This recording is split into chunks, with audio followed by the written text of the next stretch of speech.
So ladies and gentleman, boys and girls, सगळ्यांचं खूप खूप स्वागत आहे पुढारी न्यूज आणि कलाकार या शोमध्ये. कलाकार या शोमध्ये आपण दरवेळी अनेक लोकांशी गप्पा मारतो, अनेक लोकांकडून अनेक गोष्टी शिकतो, अनेक गोष्टीकडून इन्स्पिरेशन घेऊन आपण संपूर्ण आपलं वर्ष घालवतो. पण आज आपल्यासोबत फुल ऑन मजा करण्यासाठी, धमाल करण्यासाठी, तसंच इन्स्पिरेशनल टॉक्स आणि दिलखुलास गप्पा मारण्यासाठी आपल्यासोबत आहेत अमित भाई. खूप खूप स्वागत आहे पुढारी न्यूजवर आणि स्वागत आहे कलाकार वर पण. त्यामुळे सगळ्यात अगोदर आपण अमित भाई, कल्ला आणि कार या शोचं नाव आहे. So it's gonna be talks in the car. So सगळ्यात सुरुवातीचे प्रश्न माझे संपूर्णपणे हे गाडीवर असतील, हे ड्रायव्हिंग व्हीलवर असतील. सो सगळ्यात अगोदर ही ड्रायव्हिंग व्हील कधी हाती आली, कधीपासून ड्रायव्हिंग करू लागलात? युअर फर्स्ट कार, याच्यात असंख्य तुमच्या आठवणी आहेत, कोणत्या आहेत, काय प्लीज सांगा आम्हाला. गाडी चालवणं म्हणजे मी म्हणे फक्त कारच नाही. कार तुमचं शोचं नाव आहे कला आणि कार, कलाकार. पण मी बाईक आधी शिकलो, मग कारवर आलो. मी 7वीत असताना माझे बाबा त्यांनी मला शिकवली बाईक. पण लायसन्स नव्हतं, सो इट्स लाईक मी चालू शकलो नव्हतो. माझ्या बिल्डिंगच्या समोर एक मोठा ग्राउंड होता. बरोबर. डोंबिवलीमध्ये गावदेवी ग्राउंड आहे. तिथे दांडारस पण होतं, गरबा अँड ऑल. तिथे मी चालवायचो रात. And my dad was a bike fan. Okay. मग त्यांच्याकडे बाईक तेव्हापासूनच म्हणजे फॅन होते. म्हणजे दर 2 वर्षांनी ते बाईक चेंज करायचे. यामाहाच्या प्रत्येक बाईक चालवल्यात मी. RX 100 म्हण, 135 म्हण, YBX म्हण, लिबॅरो म्हण, सगळंच होता माझ्या घरी. Right. Started from Luna, M80 Luna. आणि मग हळूहळू माझं शिक्षण झालं. राईट. पहिल्यांदा पहिला शो मला मिळाला. It was a huge story. आणि ती स्टोरी लोकांना माहितीच आहे पूर्ण, ups and downs completely. So बऱ्याच कष्टानंतर मला माझा पहिला शो मिळाला 2008 मध्ये. सोनी टीव्हीचा पहिला शो केला. एक्झॅक्टली. सलाम जिंदगी.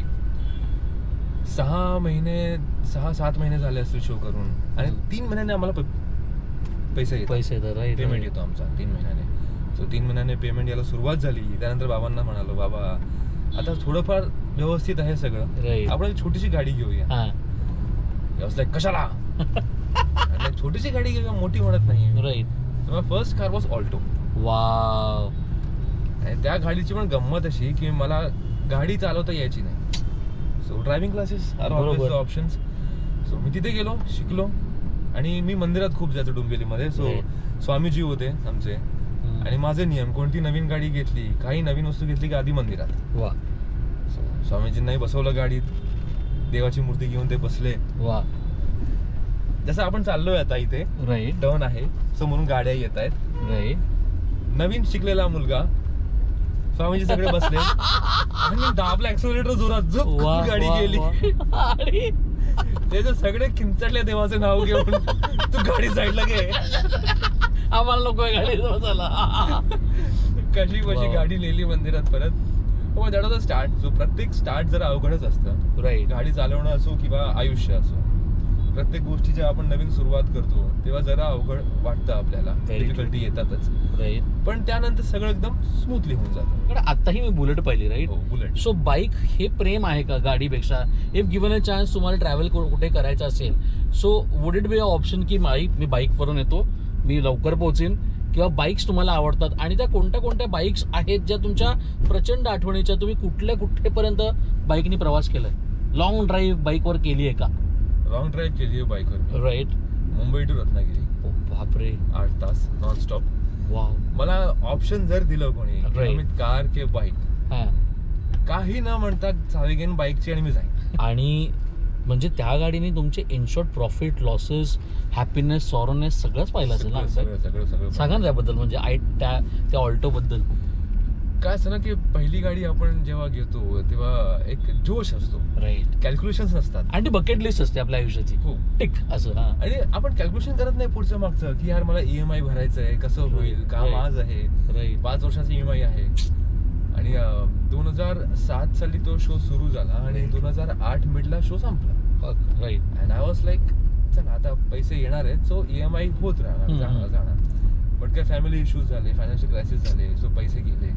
आणि एक EMI माझा बाउन्स होणार होता आणि पैसेच नव्हते बँकमध्ये EMI साठी. मी माझ्या मित्रांना फोन करतो 5,000साठी. माझ्या शाळेतला एक मित्र आहे, मी खूप जुने मित्र आहोत, नर्सरी पासून आम्ही एकत्र आहोत. बरोबर.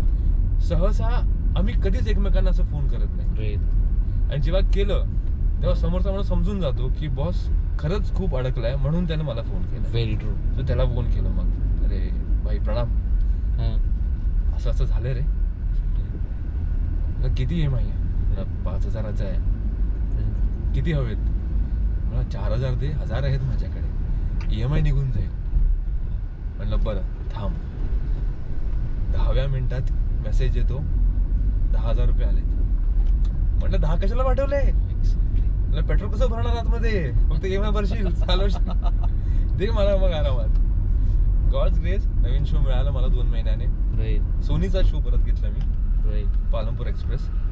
And then I went ahead. Alto मध्ये सगळ्यात चांगली मेमरी माझी अशी आहे ना, एक दिवस मी सकाळी उठतोय आणि बघतो की माझी गाडीच नाहीये. गाडी नाही? गाडी नाहीये. म्हटलं गाडी कुठे आहे? आई म्हणे मला माहित नाही. गाडी लावली होती ना बिल्डिंगच्या बाहेरच. हो नाहीये. बाबांना फोन केला, बाबा गाडी कुठे आहे? माझ्याकडे आहे. सांगून तरी जायचं. हालत खराब झाली माझी. एक्झॅक्टली. काय झालं, तुम्ही गाडी पहाटे पहाटे घेऊन गेला 6 वाजता? तर नाही, आपल्या इथे एक परिवार होता, एक त्यांना KM मध्ये जायचं होतं. कॅन्सरची ट्रीटमेंट होती त्यांची, आणि त्यांना गाडी मिळत नव्हती. सो मी पटापट निघून गेलो सकाळी गाडी घेऊन त्याची. तर 2-3 दिवस गाडी लागेल. म्हणलं ठेवा, 10 दिवस ठेवा, काही हरकत नाही. सो ती एक चांगली मेमरी आहे की बस ती गाडी कोणाच्या कामाला आली. Very true. आणि चांगल्या कामासाठी. आज तुम्ही जरी वेस्टर्न हाऊस मध्ये राहत असाल तरी डोंबिवली हे पहिलं प्रेम आहे, जिकडे आपण वाढलो, जिकडे आपले मित्र आहेत, जिकडे आपल्या म्हणजे ABCD पासून आपण आयुष्याचं शिकलो असेल. तर what is Dombivli for you? Dombivli is like everything. मी जन्मालो डोंबिवलीमध्ये, मी राहिलोय, मी वाढलोय, मोठा झालोय. फिल्म इंडस्ट्रीसाठी स्ट्रगल तिथून सुरू झाली आहे. आयुष्याचे बरेच अप्स अँड डाऊन्स तिथे पाहिलेत त्या घरात. बरेच मित्र. सो डोंबिवली इज लाईक सर्वस्व फॉर मी. मला आजही ऑप्शन दिलं की आम्ही तिथे की डोंबिवली, चल पटकन येतो मी डोंबिवलीला. शोभायात्रा सगळंच रे, सगळं म्हणजे इट वॉज फन. आणि मोस्टली मी स्पिरिच्युअल काइंड थोडं जास्त आहे. सो तिथे मंदिर आहे आमचं, स्वामीनारायण मंदिर. सो मोस्टली तिथेच असायचो मी. कोणी विचारलं की अमित कुठे आहे, किंवा कॉलेज नाही तर मंदिर. राईट. म्हणजे मला नेहमी असं वाटतं आपण कला क्षेत्रात आलो कारण हे आपलं प्रेम आहे. आपण इकडे स्ट्रगल करतो because we want to do this in our life.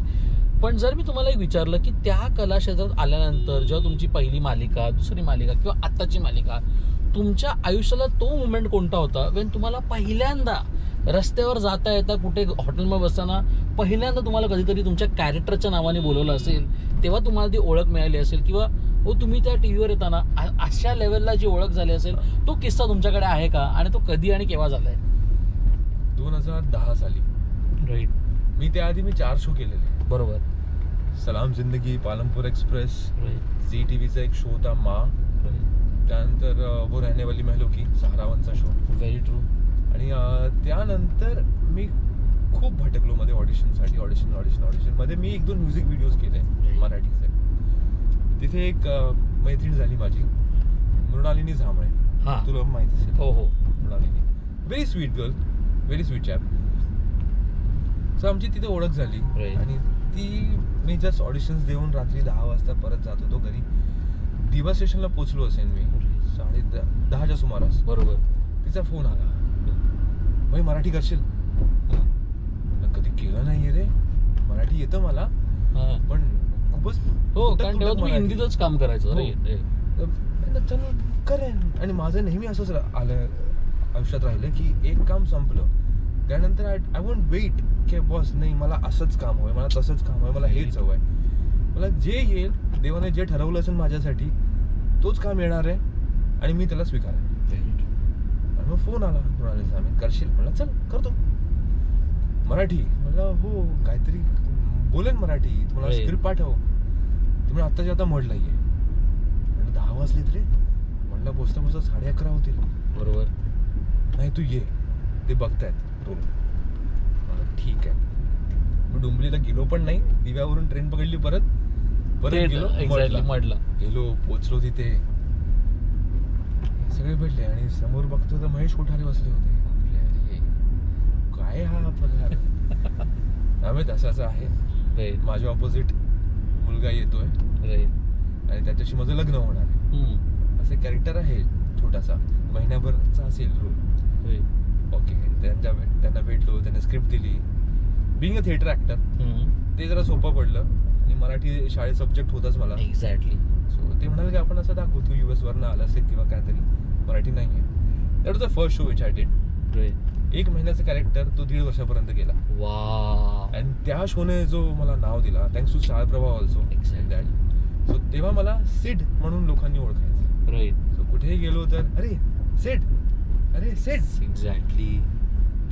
ती पसंतीची पावती. हो हो हो. राईट. आणि त्यानंतर मी म्हणेन ना, जर मला एक नाव मिळालंय, फेम मिळालंय, तर ठरलं तर मग सकाळी उठून देवाला बरेचदा थँक्यू म्हणतो की थँक्स की तू मला या शोचा एक भाग करून घेतलास. राईट. आणि संधी दिली की मी अर्जुन सुभेदार साकार करू शकेन.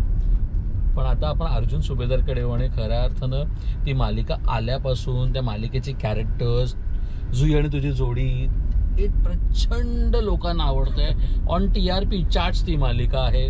आणि मला काय भारी गोष्ट वाटते माहिती आहे, ती TRP चार्ट्स वगैरे मालिका थोडं आपण बाजूला ठेवूया, पण जेव्हा मी तुमच्या सेटवर पण अनेकदा आलो आहे, अनेकदा तुमचे एपिसोड शूट करायला मी तो कधी कधी आलो आहे, तो हॅपीनेस तुमच्या सेटवर पण पाहायला मिळतो. ते सॅटिस्फॅक्शन तुमच्या कलाकारांच्या चेहऱ्यावर पण पाहायला मिळतं. Right from the camera behind people to the camera on camera people. हे जेव्हा तुम्ही बघता किती हॅपी आहात, किती आनंदी आहात, किती सॅटिस्फाईंग आहे की it's like a family working together for greatness. The best part is की तुम्ही एक जेव्हा शो करता, एक सिरियल जेव्हा तुम्ही करता, film, web series, ads are different thing. Right. When you work for a serial, तुम्हाला जवळपास 13 तास मिनिमम तुम्हाला सेटवर राहायचं. खरं. तुम्ही तुमच्या घरी फक्त जेवायला, झोपायला येता, दॅट्स इट. घरी तुम्ही हार्डली 2-2.5 तास तुम्हाला मिळतात तुमच्या फॅमिलीसोबत. सो रेस्ट तुमची फॅमिली तीच आहे. म्हणजे ती जी नाती असतात, मामा, डॅड, अस्मिताई, अश्विन, ते सगळे तुम्हाला आपलेसे वाटू लागतात. आणि त्यानंतर ती एक मज्जा सुरू होते. आणि एक इंटरव्ह्यू मी खूप आधी पाहिला होता शाहरुख खान सरचा. अमिताभ असो, शाहरुख खान असो, त्या दोघांचे इंटरव्ह्यूज मी फार बघत असतो. अमिताभ आणि शाहरुख दोघांनी एक गोष्ट सांगितली, same common, which is like every take is a new for you. Every take, every scene is new for you. So त्याला तसंच ट्रीट करा. Keep it that fresh.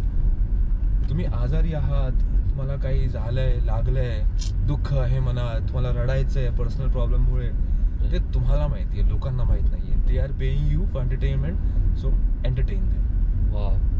तुम्ही आताच म्हटलं त्या पूर्ण इंटरव्ह्यूमध्ये की तुम्ही प्रचंड ऑडिशन्स दिली, अनेकदा ऑडिशनला गेलात. या सगळ्या ऑडिशनमध्ये तुम्ही स्वतःच्या एका कलाकाराला पेशन्स हा सगळ्यात जास्त महत्त्वाचा असतो ना अमित भाई. म्हणजे इकडे पेशन्सशिवाय काहीच गोष्टी या क्षेत्रात तुम्हाला मिळत नाहीत. अशा वेळी अमित भाई तुम्ही स्वतःला काय सांगायचं when you are giving auditions? कारण आज सुद्धा मला तुमच्या बोलण्यातून एक गोष्ट कळली की उद्या सुद्धा ही गोष्ट म्हणजे आज ठरलं तर मग या ह्यानी तो उच्चांक पाहतोय, तो अजून पाहणार आहे, पण त्याच्यानंतर पण मला अमित भाईच्या तोंडातून ऑडिशन्स बोलल्यावर कुठे गम नाही दिसत आहे. Because you know this is the fact, this is how the work is done. So आणि आता तर तुम्ही म्हटलं मला दुसरं काम आलं की मी ते करणार, कारण मला एक काम नंतर दुसरं काम आलंच पाहिजे, याच हिशोबाचे तुम्ही आहात. So what is that one word, one line which एक कलाकार म्हणून अमित भाई स्वतःच्या मनाला सांगत राहतात? Is it keep going, is it auditions देऊया, आणि त्याचाच फरक तुमच्या मनात ऑडिशन्सला घेऊन कुठे निगेटिव्ह नाही आहे काय? आज तुम्ही इथे आलात, बरेच ऍक्टर्स तुम्ही जाऊन इंटरव्ह्यूज घेतात. सो यू ऑल्सो ट्रॅव्हल, प्रत्येकाला कोऑर्डिनेट करा, फोन करा. सो डू यू फील की ही तुमची स्ट्रगल आहे, और डू यू फील की ही मेहनत आहे? ही मेहनत आहे. तेच आहे. Audition is not struggle. लोक जेव्हा म्हणतात की अरे बहुत स्ट्रगल किया यार, बहुत ऑडिशन दिए, स्ट्रगल किया, ये किया, एक वड़ा पाव खाया, पूरी जिंदगी गुजारी मैंने. सी वो स्ट्रगल नहीं है बेटा. तुमचं घर आहे, चांगलं परिवार आहे, तुम्ही इथे आलात, तुम्ही इथे चांगल्या घरात राहताय, रेंटवर राहताय, तुमच्या हातात गाडी पण आहे, बाईक आहे, तुम्ही फिरताय, तुम्ही ऑडिशन देताय, दॅट्स नॉट स्ट्रगल. आधी तर हे विसरा की स्ट्रगल आहे, ही मेहनत आहे कुठेतरी पोहोचण्यासाठी. Very true. आणि ती मेहनत तुम्हाला आयुष्यभर करावी लागणार आहे जर तुम्हाला स्वतःला मेंटेन करायचं. एक्झॅक्टली. मी म्हणून 2 व्यक्तींचं उदाहरण नेहमी देतो, शाहरुख आणि अमिताभ. एक्झॅक्टली. ते दोघे फिल्म करताना तितकीच मेहनत करतात प्रत्येक टेकसाठी. फिल्म रिलीजच्या आधी प्रमोशनसाठी तितकीच जोरदार मेहनत करतात. रिलीज झाल्यानंतर प्रमोशनसाठी पण तितकीच मेहनत करतात. फिल्म सुपरहिट झाली तरी सुद्धा प्रमोशन्सला धावतात. आणि प्रत्येक फिल्म मध्ये बघणं दोघांनाही they are so fresh, they are so new always. So जो तुमचा एक गोल ठरवा की मला या गोलपर्यंत पोहोचायचं आहे. माझं goal which I always say is Filmfare and Oscar. So तिथपर्यंत पोहोचायचं मला ऑस्करपर्यंत. सो आय एम लाईक, मला कधीही सांगितलं मी 20 तास काम करतोयस, एनर्जी, म्हणलं I am full energetic man, चला आपण काम करू, चल काम करू. आणि यानंतर सुद्धा ठरलं तर मग झाल्यानंतर सुद्धा जर मला झालं की अमित ऑडिशन पे बुलाया, आप आ जाओ. मी बऱ्याच लोकांना पाहिलं असं बोलताना, मी कसं जातो ऑडिशनला, अरे एवढं काम केलंय बघा, प्रत्येक डिरेक्शन दिलेत मी, प्रत्येक सीन केलेत, आता कसलं ऑडिशन हवंय. नाही boss, that's a process, you have to respect that process and go ahead, respect your work and go ahead. आम्ही जेव्हा सुरुवात केली ऍक्टिंगची, थिएटर झालं, संपलं माझं, एकच माहित असायचं अंधेरी. बरोबर. अंधेरी इज अ अड्डा, राईट. जिथे सगळे ऑफिसेस आहेत, तिथेच ऑडिशन्स होतात, तिथेच लोक भेटतात. राईट. पण अंधेरीमध्ये कुठे माहिती नाही. एक्झॅक्टली. सो अंधेरी स्टेशनच्या बाहेर मॅगडीवर बसून राहायचं. ओ, वेस्टला. राईट. मॅगडीच्या बाहेर एक बाहेरच बस स्टॉप होता, जो आता बहुतेक चेंज झाला बऱ्याच वर्षी, पण तेव्हा लागूनच बस स्टॉप. आणि मॅगडीचा जो काच आहे तिथे खाली एक छोटी पायरी असायची, हो, टेकायची फक्त बस. तिथे बसून राहायचं. आणि अजून येता जाता माणसं कोणी फिल्मच्या बाबतीत किंवा ऑडिशनच्या बाबतीत काही म्हणतंय का ते ऐकत राहायचं, फक्त ऐकत राहायचं. कानावर पडले ते शब्द ऑडिशन, शूटिंग, त्या माणसा मागे धावायचं. दादा ऑडिशन कुठे आहे का, दादा काय आहे, कुठे जायचं का, मला सांगा ना, कुठे जाऊ. या अशाच असंच करता करताना मी बसलो होतो एकदम. एक पोस्टमॅन आलाय माझ्याकडे. पोस्टमॅन माझ्याकडे काय आलेत, ते म्हणाले ऍक्टिंग. हो, प्रयत्न सुरू आहेत, माहित नाही, फोटो आहेत का, फोटो हो आहेत, दे. पोस्टमॅन का फोटो मागतोय. तेव्हा तो ट्रेडिशन होता, एक मोठा फोल्डर घेऊन फिरायचो, मोठे फोटोज आणि आतमध्ये छोटे फोटोज द्यायला, मागे फोन नंबर लिहिलेले. सो ते फोटोज काढून दिले त्यांना 4-5, ते गेले. म्हणलं चांगलं काय, 2 फोटो गेले आपले 10 रुपये. 2 दिवसांनी मला फोन येतो, या गोजीरवाणा घरामध्ये एक काम आहे छोटं, करशील का. हो करेन. कोण बोलतंय. पोस्टमॅन काका. काका तुम्ही. येस, तो माणूस, वरकडे नाव आहे आमचं सरनेम, वरकडे काका म्हणतो आम्ही त्यांना. त्या माणसाने माझे फोटोज घेऊन तो प्रोडक्शन हाऊस मध्ये तो स्वतः जायचा, तो स्वतः तिथे पिच करायचा, विदाऊट एक आशा पण होती त्या माणसामध्ये की नाही मला पैसे मिळतील. त्याने कधीच पैसे नाही मागितले. कलाकाराच्या आयुष्यात जरी तो घरी कलाकार खूप कमी असेल तरी घरच्यांचा सपोर्ट हा प्रचंड मोठा असतो. डेफिनेटली. म्हणजे या क्षेत्रात तू काम कर रे बाबा हे म्हणणंच कुठे ना कुठे अर्धं रिलॅक्सेशन कलाकारांचं असतं. आणि जे तुम्हाला सुद्धा तुमच्या आयुष्यात मिळालंय, आजही मिळतंय, कालही मिळालंय आणि नेहमी मिळत राहतंय. From dad to your wife to your son, सगळे तुम्हाला तुमच्या पाठीचे आहेत. हे किती गर्वाचं मुवमेंट आहे, हे किती इन्स्पिरेशनल आहे, हे किती वेल टू डू फिलिंग आहे की आपले घरचे आपल्या पाठीशी अगदी आरशासारखे साफ आहेत. भाई अभि तू कर या लेवलला. काय सांगाल त्याबद्दल. देवाची कृपा आहे एक तर पहिली गोष्ट. I am really very lucky to have such good wife. इतकी चांगली बायको मिळाली आहे, खरंच देवाची कृपा आहे. आई बाबा तो निवडून देतो आपल्याला, आपल्या हातात नसतं. बायको आपण निवडतो आपल्याला जी आवडते. आणि माझं ठाम मत होतं की मी लव्ह मॅरेजच करणार आहे, अरेंज मॅरेज नाही झेपणार आपल्याला. सो ती एक निवड, पण ते पण दुःखाच असतो. एक्झॅक्टली. काही सांगता येत नाही पुढे काय होणार आहे. पण आय एम व्हेरी हॅपी की बायको खूप छान आहे, ती खूप सपोर्टिव्ह आहे. सगळ्यात आधी माझे डॅड आणि माझी आई, त्यांनी खूप सपोर्ट केलं मला. नाहीतर BIT झालेला मुलगा त्याला सांगणं की बरं जा तू आता ऍक्टिंग कर, हे नाही.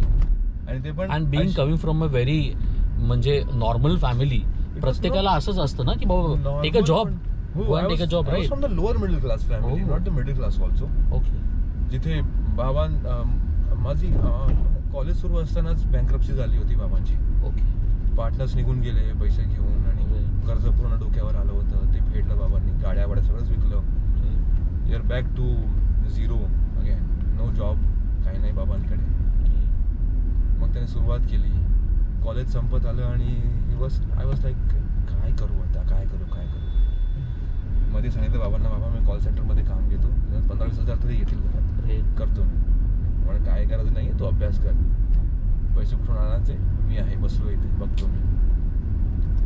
ही supported a lot, my mom supported a lot. एक लग्नानंतरचा पण एक काळ होता, मला आठवतो की तेव्हा बायकोचा जॉब गेला होता आणि माझे काम नव्हतं हातात. पण तरी सुद्धा त्या आई आणि माझी बायको दोघांनी कधीच असं नाही म्हणालं की, म्हटलं की जा जॉब कर, आता काहीतरी काम कर, ॲसिस्टंट हो, ॲक्टिंगमध्ये मिळत नाही आहे तर काहीतरी पगार हवं आहे घर चालवायला. कसं बसं करून घर चालवलं त्या दोघींनी. पण काय म्हणतो आपण, माझं जो विश्वास होता कामावर की नाही बस I will be something. So कलाकार म्हटल्यानंतर आपण कोणाला तरी इन्स्पायर करतो, कोणाकडे इन्स्पायर होत असतो. If given a chance Amit भाई, तुम्हाला या गाडीमध्ये कोणाला तरी बसवायचंय आणि निखळ गप्पा मारत ड्रायव्हर जायचंय, ती व्यक्ती तुमच्या आयुष्यातली असो नसो मला माहिती नाही, त्या व्यक्तीसोबत तुम्हाला एकदा तरी काम करण्याची इच्छा असो नसो मला माहिती नाही, पण तुम्हाला एकदा तरी आयुष्यात या सीटवर त्यांना बसवायचंय आणि निखळ गप्पा मारत ड्रायव्हर जायचंय, ती व्यक्ती कोण असेल आणि का?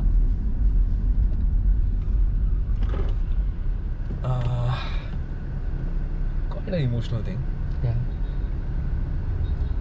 माझ्या सक्सेसची सुरुवात झाली जोपर्यंत डाऊनफॉल होता, एक दोन काम मिळायचे चालायचं, 1-2 काम मिळायचे चालायचं, तोपर्यंत ती व्यक्ती होती. पण जेव्हा सक्सेस मिळालं, आज जो सक्सेस आहे आणि जो प्रवास झाला त्यानंतरचा अप्स अँड डाऊनचा, ते सगळं मला माझ्या बाबांना सांगायचं आहे. ती व्यक्ती नाही आहे. सो ती व्यक्ती मला एकदा आयुष्यात मिळाली तर चला गप्पा मारूया जरा, चला गप्पा मारूया आणि खूप गप्पा मारूया आपण. वा, क्या बात आहे. आणि खऱ्या अर्थानं कधी कधी आपल्या आयुष्यात अनेक संधी येतात आणि त्यांचा आशीर्वाद तुमच्यावर हे नेहमीच आहे, तुम्हीच सांगता. आणि तो आशीर्वाद देवरूपी आशीर्वाद आहे, कारण तुम्ही देवाला सुद्धा प्रचंड मानता. आणि मला असं वाटतं आपण देवाला यासाठी मानतो कारण ती सकारात्मक एनर्जी जी आपल्यात आहे ना अमित भाई, ती कुठे ना कुठे आपल्या कामात संचारते आणि तुमच्या कामात प्रत्येक क्षणोक्षणी संचारते आणि संचारत राहो. Thank you so much for this wonderful interview. Thank you so much for doing this कलाकार. आणि सॉरी ऑन युअर सुट्टी डे असं मला ऑन युअर म्हणजे सुट्टी कलाकारांसाठी आठवड्याची कमॉन, पण still he made it a point आणि did it. Thank so so भाई and I hope you like it also. And I am really sorry for one thing की आपलं आधी पण बोलणं झालं होतं यासाठी की आपण करू पण ते डिले होत गेलं because of shoots, because of other priorities and all. So I am so sorry for that. नाही, बट मला हे आवडलेलं आहे आणि आपलं छान झालेलं आहे. थँक्यू सो मच अमित भाई. गॉड ब्लेस यू आणि अनेक कामं करा आणि अनेक कार्यक्रम तुमचे यशाच्या कीर्तीवर पोहोचू दे, एवढीच अपेक्षा. पुन्हा एकदा गणपती बाप्पा मोरया.